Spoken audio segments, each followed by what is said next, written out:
Olá, muito bom estar com você em mais uma edição do CâmaraCast, o podcast do canal TV Câmara, em que a gente fala do trabalho legislativo, da atuação legislativa, dos vereadores, que são, afinal de contas, os responsáveis pela formulação de leis que impactam diretamente no dia a dia do cidadão macaense.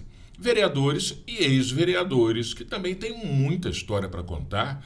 Nesse período pré-eleitoral em que estamos, a gente recebe no CâmaraCast a ex-vereadora Vânia Deveza, que vem contar um pouco da sua história no Legislativo, a sua passagem por uma das cadeiras da Câmara Municipal. Prazer recebê-la aqui no CâmaraCast. Obrigada, Silvia. Obrigada a todos os ouvintes, por estar aqui também, podendo falar um pouquinho, do que a gente fez ali, que realmente foi um pouquinho, A gente sabe que foi um período pequeno que eu fiquei na Câmara, Eu era suplente, eu entrei como suplente, e foram 2 anos, mas que nós conseguimos ter algumas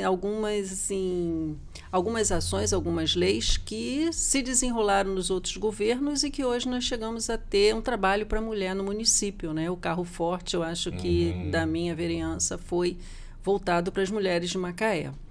Eu lhe apresentei aqui como Vânia Deveza, mas na verdade você é uma doutora, você é uma médica, clínica geral, homeopata. Nas suas campanhas, você fica como primeira suplente na eleição de 2020, mas você já tinha sido candidata anteriormente em 1996.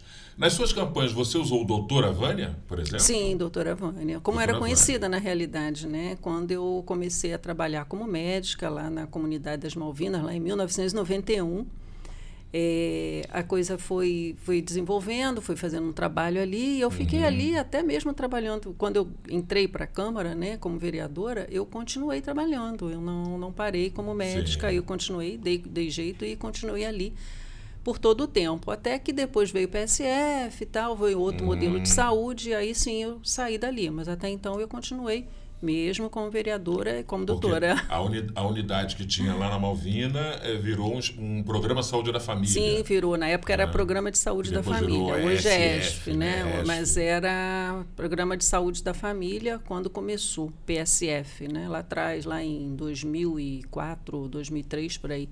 Mas eu fiquei ali, tudo começou ali, Eu ganhei ali dentro, eu tive votação ali dentro. Os meus eleitores eram dali e eu consegui chegar até a cadeira mesmo através dali. Lógico, você tem voto no município inteiro, mas o peso maior foi ali dentro. Aí eu vou fazer a pergunta que, se eu não fizer, depois vão me criticar dizendo que eu não fiz.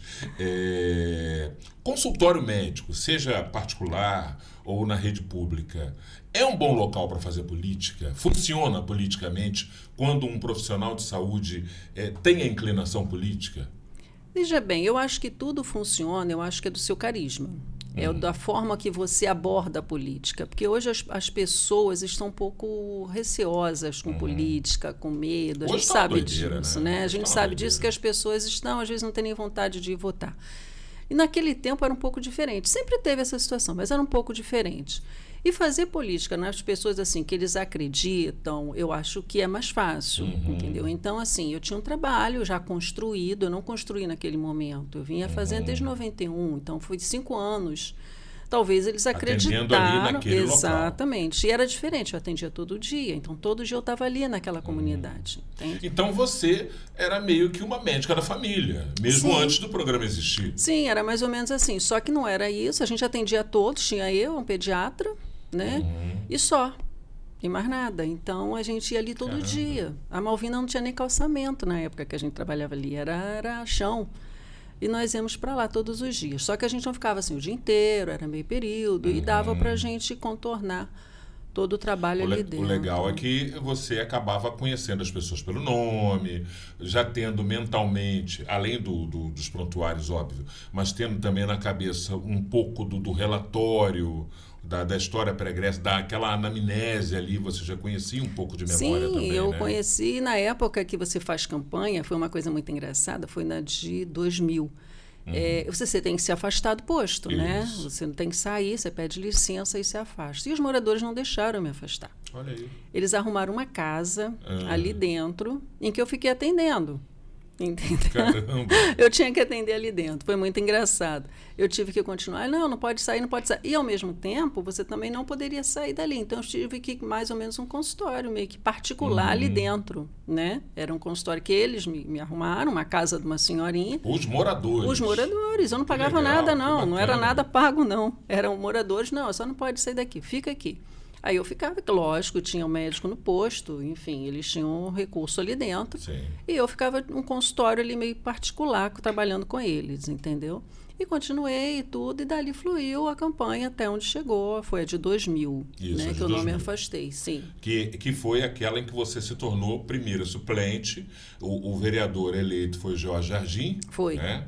Você estava me contando aqui, ele automaticamente assume um cargo no governo do ex-prefeito Silvio Lopes, e com isso você assume como primeira suplente. Assumi como primeira suplente. Você ficou 2 anos no mandato. 2 anos, 2001 e 2002. 2001 inteiro, 2002 inteiro. Então, certo. foram Como é que 2 foi anos. esse mandato para você, novata? Era tudo muito difícil, né? Porque você nunca foi envolvido em política, nunca tive parente político, não tive nada. E detalhe, gente, desculpa te interromper, e detalhe, ela foi a única mulher eleita naquele pleito em que a Câmara tinha 21 vereadores. A gente teve aí recentemente a discussão se aumenta a quantidade de vereadores, 17 para 21. Eu lembro que teve um período que foi 15 ou que foi 11, não lembro agora. Mas na eleição de 2000, eram 21 vereadores, eram 10 homens para um lado, e ela no meio, a única mulher. Eram 20 homens e eu de mulher. Isso. Era muito engraçado, né? Porque nós tivemos... Era metade e eu. Era homem para um lado, homem para o lado e eu. Isso ali era o ponto de equilíbrio, né? Vamos dizer assim. Era muito engraçado. Mas sempre foi muito tranquilo ali, né? E para mim foi mais difícil porque você praticamente não vivia política. Eu vivia consultório médico, eu vivia posto de saúde. Né? Então, para mim, para fazer essa parte política, foi uma transição. Mas nós começamos em fevereiro, eu fui chamada em fevereiro, logo no início do governo, retorno da Câmara, né, de férias, recesso. Que dá posse sim. E continua o recesso. Aí eu fiquei, aí nós retornamos, nós tivemos logo de cara, foi aqui eu falei, nosso carro-chefe foi a questão, além de algumas leis, né, mas o carro-chefe foi a questão da mulher no Macaé. Nós tivemos logo de embate, com os 15 dias, o assassinato de Pérola. E aí, o município de Macaé, qual é o trabalho que tinha para esse caso? Não tinha nada. Nós tínhamos uma associação de mulheres e nós não tínhamos mais nada. As mulheres que eram vítimas de violência não tinham trabalho. Rememora para a gente, por favor, esse caso. Então, Pérola morava ali no Jardim Santo Antônio, foi assassinada pelo namorado, filha de Édila, de pessoas conhecidas em Macaé e tudo, e foi assassinada pelo namorado. E aí houve uma luta muito grande de revolta das mulheres. Nós tínhamos uma associação de mulheres ali perto da cooperativa, na época, em que Édila também fazia parte. E daí tudo começou. Nós começamos a enxergar que ali nós não tínhamos em Macaé um trabalho. E daí nós começamos a sentar toda semana. Esse caso deu o start de vocês? Esse caso foi o start, não só meu, mas de reunião de todas as mulheres. E aí houve envolvimento de muita gente, Marilena, Miriam, todo mundo. Nós íamos, um grupo de mulheres, Édila, doutora Márcia, iam advogadas. Nós formamos um grupo de mulheres bem grande. E nós íamos toda semana, religiosamente, um dia à noite, para a Câmara, e nós montamos ali nossas leis para montar um conselho da mulher em Macaé. E o pontapé inicial, para hoje a gente tem o espaço da mulher, secretaria, que nós chegamos depois ao espaço de secretaria, né? Tudo isso começou lá atrás, começou nesse conselho. Então, nós criamos um conselho, não só eu, mas o grupão de mulheres, né? Eu estava na Câmara e foi mais fácil porque facilitou a questão política, a questão assim da prática mesmo de lei, né? Da criação legal. E aí, na encaminhamento, época, tudo. Aí encaminhamos tudo, formamos esse conselho. Ele tinha autonomia, ele tinha até um fundo municipal, entendeu? Olha aí. E o prefeito na época era Silvio Lopes, e ele também deu muita força, acreditou nisso, e a coisa foi. E aí nós criamos o conselho. Depois esse conselho ficou como órgão responsável pela violência da mulher. Até que depois entra a Riverton e cria a coordenadoria da mulher, a secretaria, enfim, foi subindo até hoje o espaço que a gente tem. Nós ganhamos realmente um espaço além do conselho, a gente tinha o conselho e a secretaria, o conselho e a coordenação.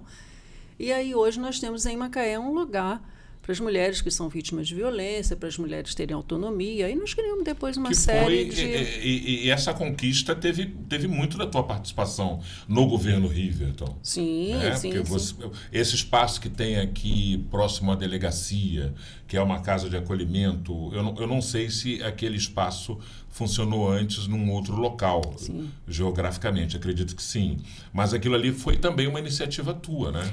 Ali foi assim, quando nós saímos, né, em 2004, quando eu saí da Câmara como suplente na eleição, eu fui para a Secretaria de Saúde. Aí depois trocou o governo, o Silvio Lopes saiu, entrou o Riverton, e Riverton acreditou no trabalho do Conselho e convidou que a gente montasse uma coordenadoria para a mulher em Macaé, no molde que existia já no governo federal.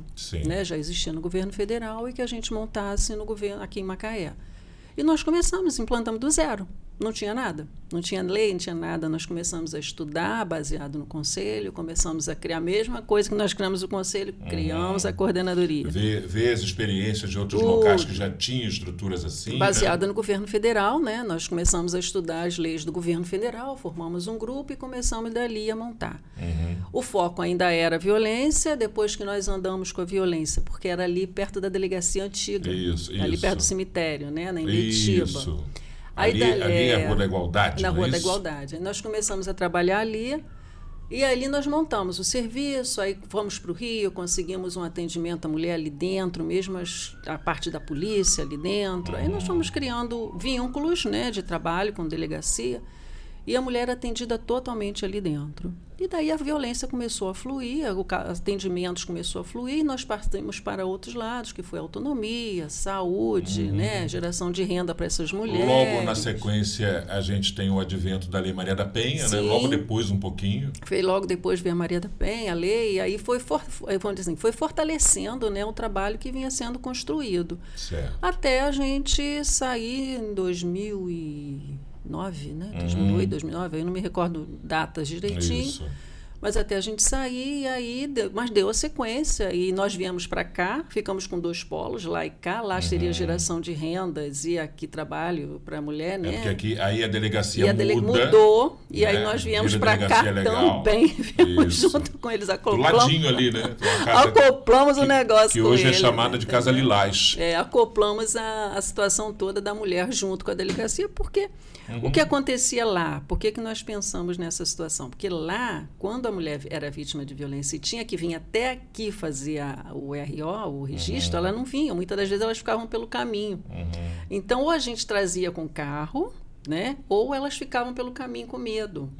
Então, se fosse na hora, tinha sempre uma abordagem melhor para ela. Tinham pessoas do nosso grupo juntamente com ela ali, dando força, né? Ela não estava sozinha, ela estava amparada por mulheres. O medo da agressão acaba fazendo a mulher esmorecer também, né? Então, foi isso tudo que nós criamos lá atrás, nesse conselho, que deu sequência até onde existe hoje um trabalho no município. E isso a gente fica feliz, porque a situação que a gente deparou na época da situação que houve com a Pérola, a gente não tinha nada, nada, né?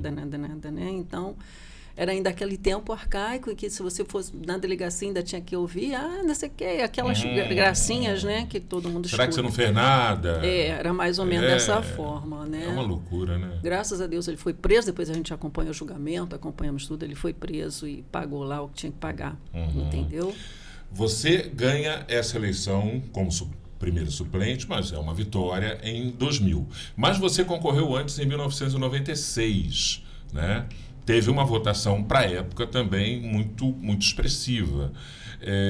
E aí você estava me contando aqui fora do ar que esse negócio de virar candidato a vereador em 96 foi meio que quase que uma brincadeira. Como é que foi isso? Então, isso aí surgiu numa época, né, que, meu marido gosta muito de política. Aí a ideia seria ele ser candidato inicialmente, mas o trabalho dele não permitia, porque ele trabalhava em banco, não permitia que ele fosse candidato. E na época também eles precisavam de mulheres, né? Aquela coisa da cota, que mulheres realmente fogem um pouco da política, né? Então eles precisaram de mulheres. E aí me convidaram Um dia à noite me convidaram para vir candidata. E eu não sabia nada, né? Aquilo me caiu de paraquedas, não entendia nada. Não participava muito disso, a não ser para comício nas praças, que antigamente tinha muito comício. A gente ia para o comício na praça e tal, mas não participava de política, assim, diretamente, né? E aí fui convidada e acreditei. Falei, vamos ver o que dá. Não sei se isso vai dar certo, mas aquela coisa que você não tem nenhuma experiência, né? Então, a segunda não. A segunda você já estava calejada, já tinha passado por uma, já tinha visto como era aquilo.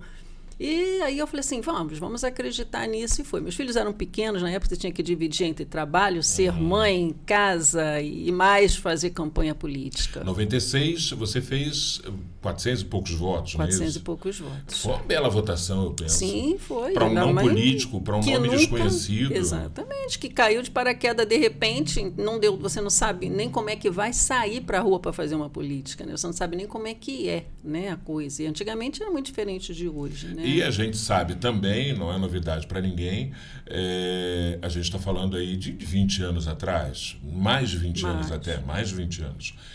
Os partidos não tinham por hábito fazer grandes apostas e grande injeção de energia nas candidaturas femininas. Salvo exceção nas capitais, onde você tinha mulheres políticas já famosas, Sandra Cavalcante, Ivete Vargas, a filha do Nelson Carneiro. Mas você vê a dificuldade da minha memória de achar nomes de expressão no Estado, por exemplo. Não era muita gente. Não era. E sempre teve Imagina numa cidade do interior. Sim, e sempre teve aquela questão de que a mulher vai encher o partido, vai dar voto, mas não vai ganhar. Sempre teve isso, né? A gente sabe disso, a gente tem vereadoras antigas aí que conseguiram, mas olha o trabalho também que elas tiveram. Foi Marilena Garcia e foi Ivânia, né? E foi Maria Cristina, e, enfim, Dona Alba, que tinha um trabalho maravilhoso em Macaé, ela, serviço social, que ela tinha um trabalho desenvolvido enorme. Maria Helena Salles. Então, quer dizer, são pessoas que realmente tinham um trabalho muito grande em Macaé, né? Quer dizer, e por isso ganharam. E são pessoas que reconhecidas. E eu caí de paraquedas nisso aí, no meio dessa gente, dessa turma top aí, né? Mas aí foi isso. Aí em 96 a gente veio com poucas votações. Na época, né? Para mim era muito, né? 400 e poucos votos somente dentro da Malvina. Altamente expressivo. Ali foi realmente só dentro da Malvina e com alguns amigos. Né? Mas não tive nada assim além dali. Depois não. Depois de 2000 a gente já conhecia mais um pouco, a gente já espalhou a coisa, já tinha tido uma campanha, a gente aprendeu alguma coisa, como é que eram alguns pulos de gato. E aí a gente foi fazendo isso e veja que no ano 2000 você tinha também na comunidade da Malvina um morador da comunidade, um filho da comunidade na política, que era o ex-vereador Manuel Francisco, popular Manuel das Malvinas. E mesmo assim você teve uma ótima performance. Nós tínhamos mais um. Tinha o Maninho das Malvinas. Tinha o Maninho Tinha também, Maninho verdade, também. falecido Maninho.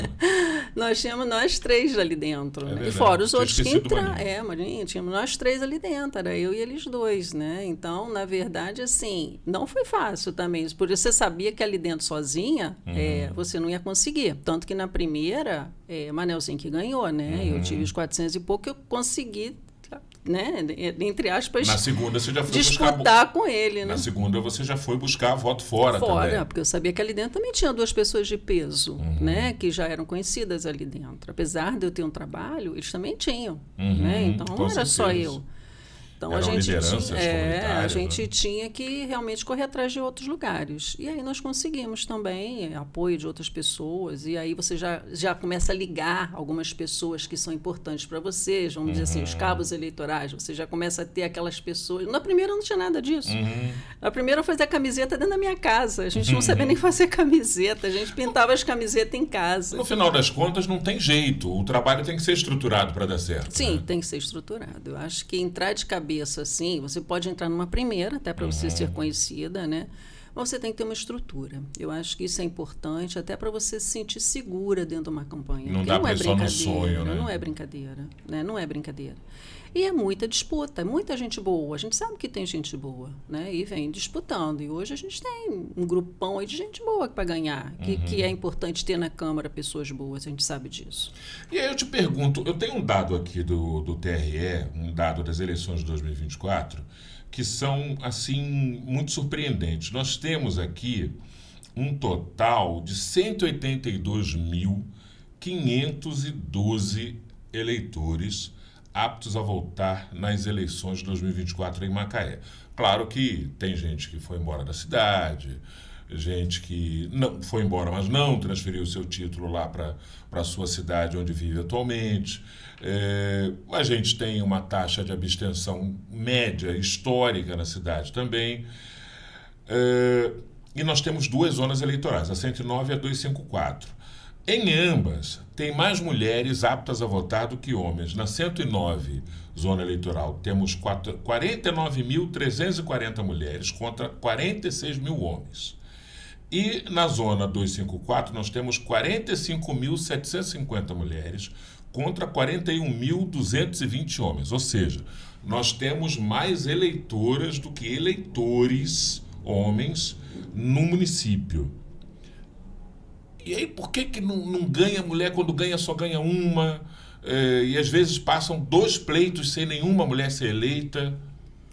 Então, a gente não sabe assim o que passa na cabeça do eleitor, né? Mas eu ainda acho que isso ainda é muita cultura, sabe? É a cultura do voto, a cultura do homem, aquela coisa assim que a gente vem engatinhando, não só na política, mas em todas as áreas, né? No país, então, no mundo talvez, e que a mulher ainda vem em segundo plano. Que a gente vem lutando aí, a luta dessas mulheres, hoje, que eu falo, hoje está muito mais fácil, a luta nós já conseguimos muita coisa, mas se você olhar para trás como era e como é, a gente já ganhou muito, mas mesmo assim ainda existe, ainda mais numa cidade que é Macaé, que ainda tem um porte de cidade mais interior, mais tudo, ainda existe. Tem um certo conservadorismo, né? Existe a Serra, que tem muito voto, que tem a cultura ainda mais, né, mais masculina, a gente sabe disso tudo.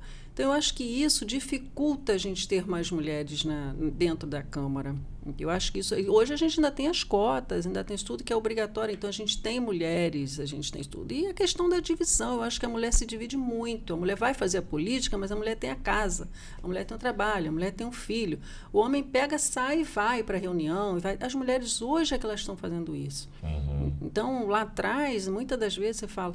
Eu fui candidata, mas muitas das vezes eu tinha que levar meus filhos comigo para comício. E os 2 comigo, entendeu? Então, quer dizer, com quem eu ia deixar? Não podia deixar. Meu marido tinha que ir comigo, porque eu não ia sozinha. E eles também iam. Hoje não, hoje eu iria sozinha. Né? Mas, assim, antigamente eu tinha as crianças, um de 5, um de 4, um de 3, eles eram muito pequenininhos, então eu tinha que ir com eles. E eles iam, acabaram que eles gostaram do negócio, né? Mas, assim, é muito difícil para a mulher. Eu acho que isso atrapalha um pouco. O candidato homem tem uma retaguarda, eu acho que o homem tem a retaguarda da mulher, né? Eu acho que o homem, ou ele é livre e vai, ou ele tem a retaguarda em casa que não tem que se preocupar muito com essa questão. E a mulher já tem essa questão. Entendeu? Então, a gente sabe que eu acho que isso talvez seja um ponto que dificulte muito a situação. Agora, para as mulheres votarem, eu acho que falta mesmo a consciência de que a gente precisa de ter mais mulheres ali dentro e votar em mais mulheres, né? A gente viu agora as Olimpíadas que só ganha praticamente mulher, né? É verdade. Então, um baile das mulheres. Então, quem sabe que a gente consiga ter um baile de mulheres ali na Câmara, né? Eu torço por isso. Porque, assim, eu fico pensando o seguinte... As políticas públicas, em nível federal, estadual e mesmo no município, as políticas públicas pró-mulher que estão aí até hoje, elas são decorrentes de iniciativas de mulheres, sejam elas legisladoras ou agentes públicos, ou de mulheres que foram tão icônicas ao empunhar uma bandeira, ou até, infelizmente, sendo protagonistas de uma tragédia, como é o caso da Maria da Penha, como foi o caso da Pérola, mas que daquela tragédia surgiu um olhar e daquele olhar surgiu uma política pública.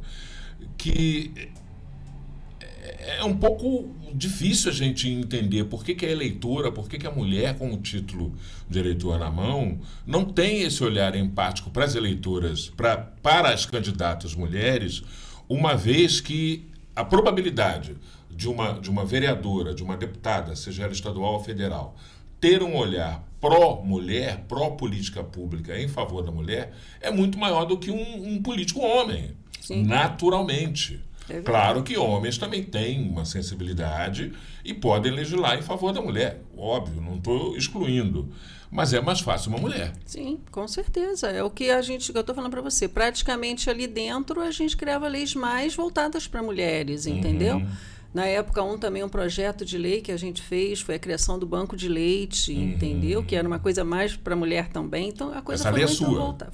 A gente criou, na época, um projeto de lei Do para banco de ser leite feito. materno. Sim, aí depois, na época, não saiu, né? Porque estava esperando o hospital construir e tudo. Aí depois parece que eu saí, aí depois tiveram novos projetos de leis, entendeu? Então, quer dizer, eu acho que a ação para a mulher, eu acho que o melhor caminho é ter mulher ali dentro. E as mulheres precisam enxergar isso. Mas é o que eu falo, é cultural. Você vê que a própria violência, a mulher muitas das vezes não denunciava. Sim, Entendeu? A coisa é cultura. Então, a gente tem que estar martelando que a gente precisa de ter mulheres para a gente poder andar, caminhar, até fazer uns projetos desses de mulheres, talvez ter mais mulheres nas Olimpíadas ou ter mais mulheres em vários lugares, aumentar o número de mulheres. A gente sabe que hoje a mulher ainda tem o trabalho que ganha menos que o homem, a gente tem essa situação toda. Por quê? Porque a mulher pode ter filho, porque a mulher engravida, porque a mulher não... Então, na hora de escolher um homem ou uma mulher, escolhe o homem, entendeu? Por questões financeiras de uma empresa e tal, escolhe o homem. Então, a gente sabe que a gente ainda tem isso tudo para encarar. Né? Eu pego um exemplo, por exemplo, do município vizinho aqui de Rio das Ostras, que tem historicamente uma baixíssima, quase nula presença de mulheres na sua Câmara Municipal. É uma coisa meio cultural que está arraigado ali no Legislativo riostrense. E, coincidência ou não, um dos problemas mais crônicos da cidade de Rio das Ostras é vaga em creche, porque não tem creche de tempo integral. Não é que não tenha, tem, mas não tem vaga. A demanda de procura de vaga em creche de tempo integral em Rio das Ostras é absolutamente maior do que a disponibilidade de vagas. É só coincidência não ter vereadora? Pois é, você está entendendo? Não deve ser só coincidência. É o que eu estou falando. As mulheres aí pensam nos filhos, entendeu? Aí, não posso, como é que eu vou deixar meu filho? Então, é tudo ligado à família, ligado a essas coisas. Então, acaba que a mulher entra menos na política e na hora de votar eu acho que a coisa é mais cultural, porque a gente podia dar um banho, né, se a gente fosse... Mas será que não rola também? Aí você falou aí, entra menos na política. É interessante esse gancho que você colocou. Hoje a gente tem a cota, os partidos ficam desesperados para compor a cota, porque há uma matemática de que se concorrer com menos uma mulher, ele tem que concorrer com menos 2 homens. Então, esse mecanismo deu uma apertada no parafuso dos líderes partidários e tem que ter mulher, porque senão a nominata sai capenga. E aí o caldo desanda, como diz o outro. Mas até então, até esses mecanismos, a gente não via esse estímulo por parte das mulheres para entrar na política. Será que também não era um pouco do medo, do receio, do ambiente, aspas, hostil que ela poderia encontrar no exercício de um cargo político? Sim, será que não rolava um pouco disso? Pô, eu vou para lá, não vão me deixar falar. Você teve esse temor quando você concorreu? Então, sempre tem, né? Você sempre... Porque na tua segunda eleição, a de 2020, a de 2000, você já sentia que dava para ganhar. Sim. Diferentemente da de 96. Sim, era assim, já era uma coisa mais que a gente acreditava encorpada. Mais um pouco, mas aquela coisa, você está no partido grande, né? Você não sabe o que vem por aí. Você tinha candidatos fortes. Na época eu estava no PSDB, era do prefeito, na época era um partido grande. E tinha candidatos, nomes pesados. Eu olhava e falei, o que eu estou fazendo aqui, né? Porque eu não sabia nem o que eu ia encarar, né, pela frente. Então, assim, a gente às vezes tem um certo medo. Eu tive ali, muitas das vezes a gente sabia, que eu estou falando, eram 20 homens, né, e mulheres. Apesar da gente ter nomes de pessoas, de homens, assim, que eles todos sempre me trataram muito bem, nunca tivemos problema. Mas sempre tinha aquela rodinha do homem, né, e a minha rodinha sozinha. Sempre tem, sempre rola isso, não tem como. Nós fomos a um congresso e foi muito engraçado, porque eu acho que nesse dia, eu não sei se eles lembram disso, mas esse dia eles me chamaram e falaram assim, nós vamos a um congresso, era no Espírito Santo, e nós vamos todos, como que diz assim, Você não, né? Aí eu falei assim, mas eu também vou. Aí eles olharam para minha cara e falaram assim, mas você também vai? Eu falei, vou. Qual o problema de eu ir? Não, nenhum. Acho que eles ficaram meio assustados com a ideia, né? Não imaginavam que você fosse querer ir, talvez. Porque mulher, tinha criança pequena, que ela não vai. Tem um trabalho dela, ela não vai. Aí eu falei, não, eu vou. E eu fui. E daí, desse dia em diante, eu acho que foi um pouco do divisor de águas, entendeu? Porque aí eles passaram... Tipo, eu tô no jogo. Eu tô com vocês, né? A gente vai e tudo... Na época tinha o João Sérgio, tinha Gilson Machado, e tinha o pessoal assim, né? Que a gente estava ali todo mundo à noite conversando, depois acabava a aula e tal, a gente ficava conversando no hotel.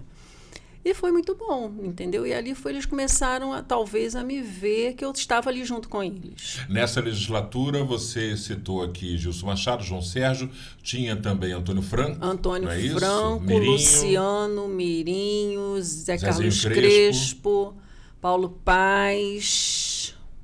Paulo Antunes. O George estava fora porque estava na secretaria. Mas assim, ele não estava nesse momento ali, Isso. né? Márcio Bittencourt.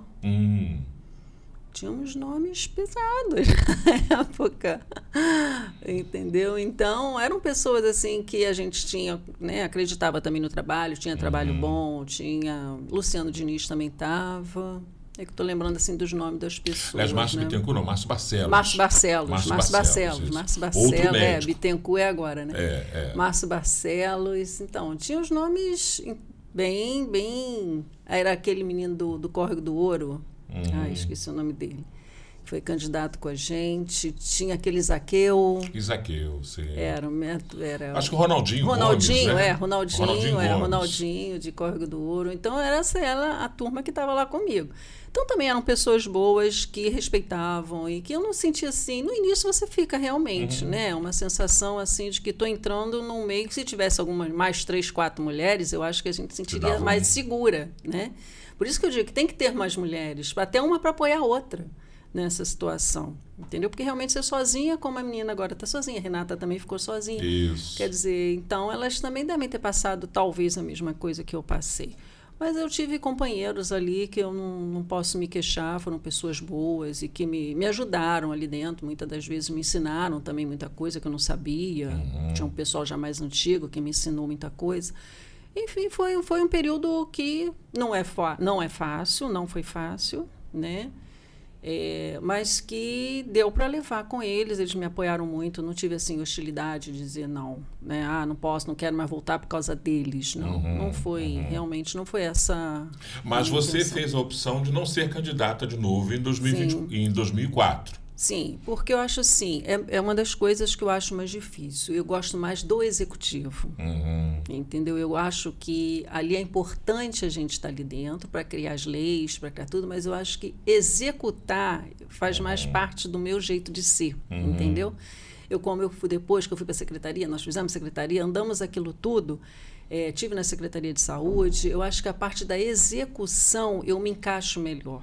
Gerir, né, a política Exatamente. pública. Eu acho que eu me encaixo melhor nessa área. Então, eu fico mais feliz ali. Mas eu quero que alguém crie as coisas para a gente executar, né?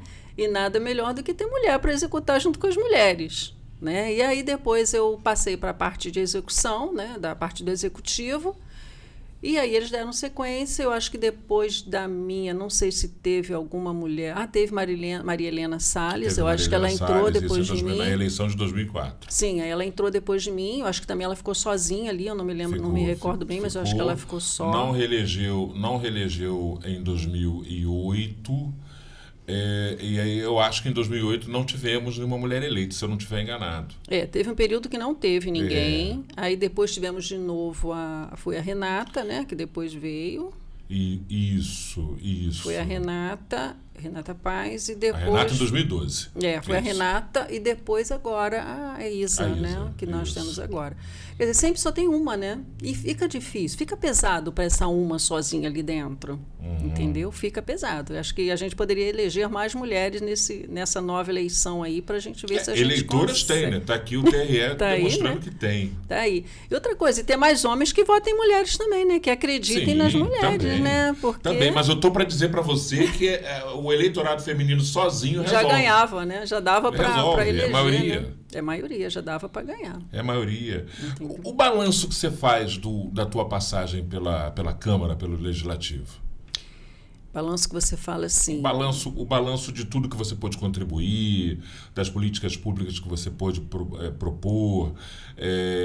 Você deixou uma marca, deixou pelo menos um caminho que possa ser seguido por outras mulheres. Sim, é isso que eu estou falando. Essa questão da mulher no município, eu acho que foi a minha maior marca. Tá? Eu acho que tudo começou daí, eu me voltei para aí. Foi 1 semana ou 2 semanas de Câmara que eu deparei com a situação, como eu expliquei aqui. E que daí desenrolou. E está criado no município o trabalho para a mulher desde aquela época, 2001, né, que a gente não tinha. Então, eu acho que isso aí, se a gente contar o balanço geral, porque as outras leis foram questões pequenas, foram proibir garrafa enfim, algumas coisas que eu lembro, né, garrafa de vidro na praia, porque tinha muito acidente, aquelas coisas todas. Enfim, foram coisas menores, leis pequenininhas que não embanzaram, e muitas das coisas a gente sabe que às vezes você cria também, isso é uma coisa que às vezes você, mulher, também tem umas coisas assim, você faz aquela proposta, você acredita naquela proposta, mas o prefeito não acredita, entendeu? Não vai à frente, né? Ou é um trabalho que é caro para o município, não tem orçamento, então talvez não tenha vontade de fazer, ou se você for oposição, aí você tem que ir para lá, sabe que tem isso, né? Tem isso, você tem que estar de um determinado lado para as suas coisas poderem fluir. Exatamente. Naturalmente. E tem uma outra coisa também, que para quem não tem, como você falou, eu prefiro estar no lado onde se executam as coisas. Porque legislar é um exercício muito, muito lento. Legislar não é um estalar de dedos. Não. Vocês imaginam, por exemplo, um vereador, ele não pode propor lei, iniciativa, que gere despesa, por exemplo. Sim. E é muito difícil você propor algo que não vai gerar despesa. Exatamente. É muito difícil você criar que não tenha. Por exemplo, a gente estava conversando sobre banco de leite. A gente faz proposta para a criação do banco de leite, mas é uma coisa que demanda gastos. E se o município não tiver no seu orçamento, não tiver entrado na questão do LDO, essas coisas, não vai entrar. Se não tiver lá previsto, né? Não está previsto, não vai ter como você fazer. Então, são coisas que tem que caminhar lado a lado. Você tem que caminhar com o financeiro do município, você tem que caminhar. Então, você tem que estar sempre junto para poder fazer a coisa acontecer. E essa coisa de não poder criar lei que gere despesa tem uma razão de ser, a gente não discute isso, mas acaba limitando bastante, né? o teu campo de visão daquilo que você pode propor. Sim, e aí é importante você fazer. Eu acho que isso é importante você fazer, porque em algum momento sai do papel. Sim. Em algum momento em algum momento saiu. Mas a gente teve que esperar a criação do hospital, a criação disso tudo, para isso acontecer. Aí realmente eu já não estava mais lá, eu já estava numa ótica que era a Secretaria de Saúde, onde você podia executar. Entendeu? Então, assim, a execução é mais rápida. Né? A legislação, você fica ali fazendo... E tem a fiscalização, não é só fazer lei, você fiscaliza também. Você está ali para fiscalizar. Os atos do executivo. Os atos, você está ali para fiscalizar. Então, é um trabalho árduo, é um trabalho que você tem que estar ali se dedicando, não é? Eu acho que também não é assim, vamos entrar ali e é o oba. Vamos botar para quebrar. Não é. Ou você entra para trabalhar e fazer mesmo acontecer, né? Ou não entra, ou fica de fora, vai para o executivo, fica observando, apoia, porque realmente você tem que fazer. As pessoas, quando votam, acreditam que você vai fazer alguma coisa. Né? Ninguém vai votar pelos seus lindos olhos, acredita que você vai fazer. Então, eu acho que é muita responsabilidade você dizer assim, eu sou candidata, botar um número e botar seu nome lá para entrar. Quando eu entrei sabendo que isso ia ser difícil, né? Eu não sabia que eu ia ser sozinha, mas eu sabia que ia ser difícil até porque eu era uma coisa desconhecida para mim.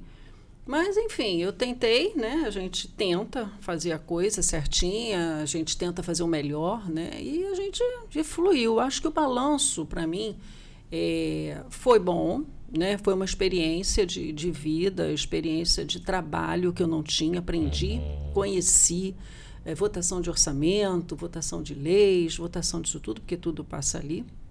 Então, foi um momento que me fez aprender uma situação, uma experiência de vida, né? Você perguntar, você tem vontade de voltar? Eu falaria, hoje não. Hoje eu não tenho vontade de voltar. Mas não por questões mas por questões de vida. Entendeu? Pela minha profissão, por fazer aquilo que eu gosto. Os rumos que a vida levou, né? Por fazer aquilo que eu gosto, entendeu? Eu gosto de ser médica, eu gosto de trabalhar. Não que não tenha me impedido, a Câmara não me impediu em nenhum momento eu continuar com as minhas atividades de médica. Eu sempre mantive as duas coisas em paralelo. E mantive a ideia de ser mãe, dona de casa, aquilo tudo também. Né? A gente continuou sendo tudo. Porque é aquilo que eu falei, a mulher tem que se dividir em 1000. Ela é a vereadora, ela é a dona da casa, ela é a mãe, ela é, às vezes, o pai, ela é tudo isso, né? Então, é uma situação assim. Hoje eu não me via dentro, de novo, da Câmara.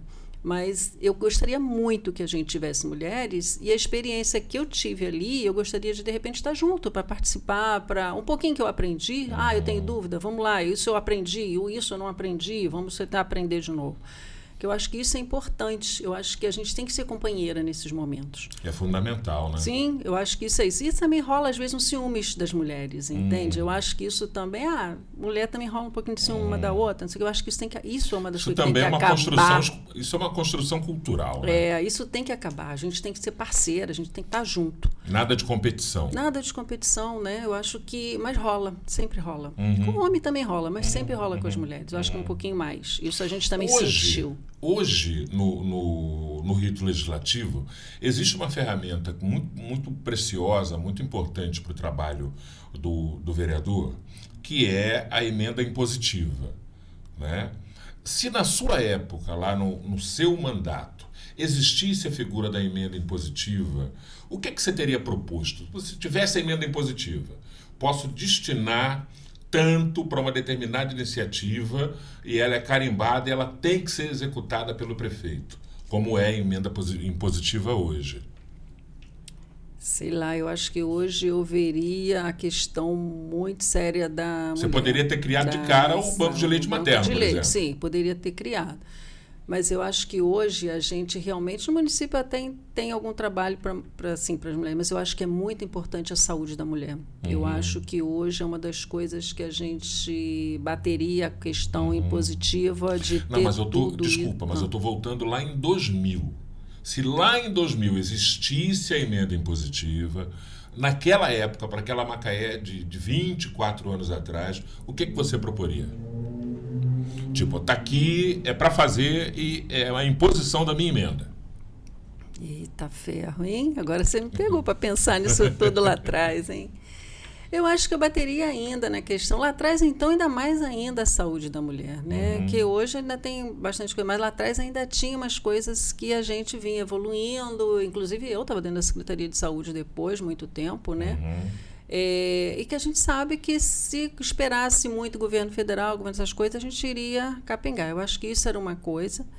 Eu acho que outra coisa seria um recurso para a mulher ter autonomia de renda. Eu acho que isso seria um outro trabalho que a gente... Qualificação. Acho que isso lá atrás era uma outra coisa que a gente teria que debatido bastante. Nós focamos muito na violência, porque eu falei, nós tivemos 2 anos praticamente, foi pouco, né, para todo o trabalho que tinha que desenvolver. Eu acho que essa questão também da renda da mulher, eu acho que isso era uma coisa muito importante, que a gente poderia ter feito algum projeto em termos disso, de autonomia e qualificação de rendas, né? Eu acho que isso poderia ter sido lá atrás um projeto voltado nessa área de renda, que eu acho que isso é importante. Entendeu? E a saúde que vinha caminhando também, que a gente sabe que tinha projetos. Eu lembro que depois, quando você esteve na coordenação, que criou esse primeiro espaço de acolhimento para as mulheres vítimas de violência, logo na sequência, eu lembro que você criou alguma coisa lá que era ainda embrionário, mas era tipo uma qualificação para ensinar artesanato, Sim. Questão de curso de manicure, Sim. Já voltado para essas mulheres que buscavam acolhimento. Sim, porque o que acontecia ali? Quando as mulheres chegavam ali e eram vítimas de violência, e a gente tinha psicóloga, tinha tudo, que a gente identificava o porquê dela não sair do ciclo da violência, era exatamente dependência financeira. Dependência financeira. Entendeu? Ali já não existia amor, ali não existia mais nada. Ela tinha uma dependência financeira porque ela tinha um filho para dar de comida. E ela não podia sair de casa, que ela ia fazer o quê com a criança? Entendeu? Então, a gente tinha que trabalhar nessa ótica. Aí, a autonomia financeira. A gente ia criar projetos, mas criar projetos esses, com criação de creche, Concretando, entendeu? É uma coisa, quando você fala assim, um projeto é um projeto amarrado ao outro, é um projeto que você tem que ter. Um depende do outro. Mas se você não tiver autonomia financeira, como é que ela vai começar a caminhar? Porque se ela conseguir um emprego, se ela ganhar bem, ela pode pagar uma creche, não poderia, entendeu? Então, a gente tinha que fazer alguma coisa. E aí foi quando a gente começou com a ideia de fazer uns cursos mesmo, que pequenos, porque a gente não tinha espaço, né, de cursos grandes. Hoje eles estão usando com o CETEP, mas antigamente a gente acho que não tinha nem o CETEP na época. Então a gente tinha que fazer ali mesmo. E a gente fazia curso de manicure, curso de bordado, cabeleireiro e tal. E muitas dali saíram, montaram o seu salãozinho e caminharam. Sim. Entende? Então a gente via que o problema maior era essa questão do financeiro. Então, não adiantava você fazer um projeto todo amarradinho na violência e esquecer que elas não iam ter dinheiro. Entende? Então, a gente tinha que fazer. Então, eu acho que lá atrás, o que a gente poderia ter feito muito, talvez para avançar nessa questão de violência, seria a autonomia financeira das mulheres. É o que... Alguns projetos para isso. É o grande lance, né? A mulher ter capacidade financeira para poder se sustentar, é o sustentar o seu filho. Né? Ela tem que se empoderar para poder se sentir segura e sair daquele ciclo. Então, eu acho que a gente... Talvez não pecou, porque era uma outra época, a gente não tinha essa visão que a gente tem hoje, né? Hoje a gente teria uma outra visão ao pisar ali. E outro mundo também, porque isso foi há 20 anos atrás, né? A gente estava começando. Então, hoje a gente já tem a noção, já tem montado um esquema que a gente sabe onde está o erro, onde precisa melhorar, onde está errado, onde está... E resta agora as mulheres que estão aí também ganharem, né? Que a gente vai torcer para isso, para seguir esses projetos. E a gente está aqui para ajudar. Para finalizar esse nosso papo aqui, a ex-vereadora Vânia Deveza não é mais vereadora, né? Ela não é mais médica do município porque ela aposentou e ela hoje divide o seu tempo entre o consultório de homeopatia, que fica aqui no centro, na rua Alfredo Bacher, né? Não, é na Velho Campos. Na rua Velho Campos. O consultório de homeopatia e a função de vovó. Agora ganhei a função de vovó, né? Acho que é a melhor função de todas que eu já tive até hoje, né?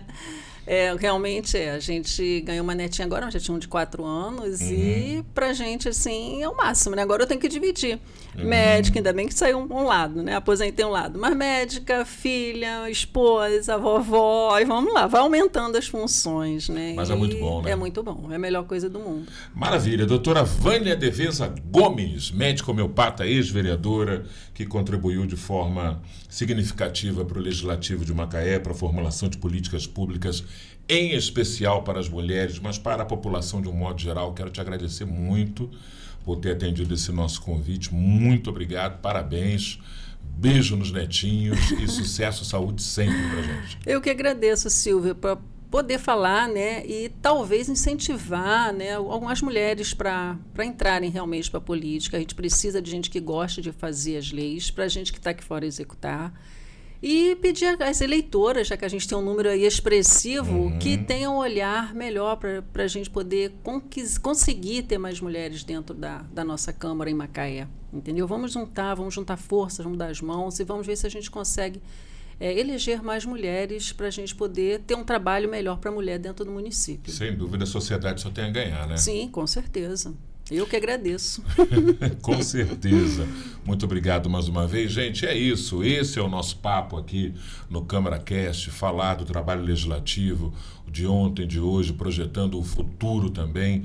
Eu agradeço muito a sua audiência. Aproveito para pedir para você curtir o canal, compartilhar com os amigos, dar lá o joinha, ser assinante. Isso é muito importante porque aí o YouTube entrega cada vez mais esse conteúdo para mais pessoas também. Fico muito grato pela sua audiência. Encontro marcado na nossa próxima edição. Até lá!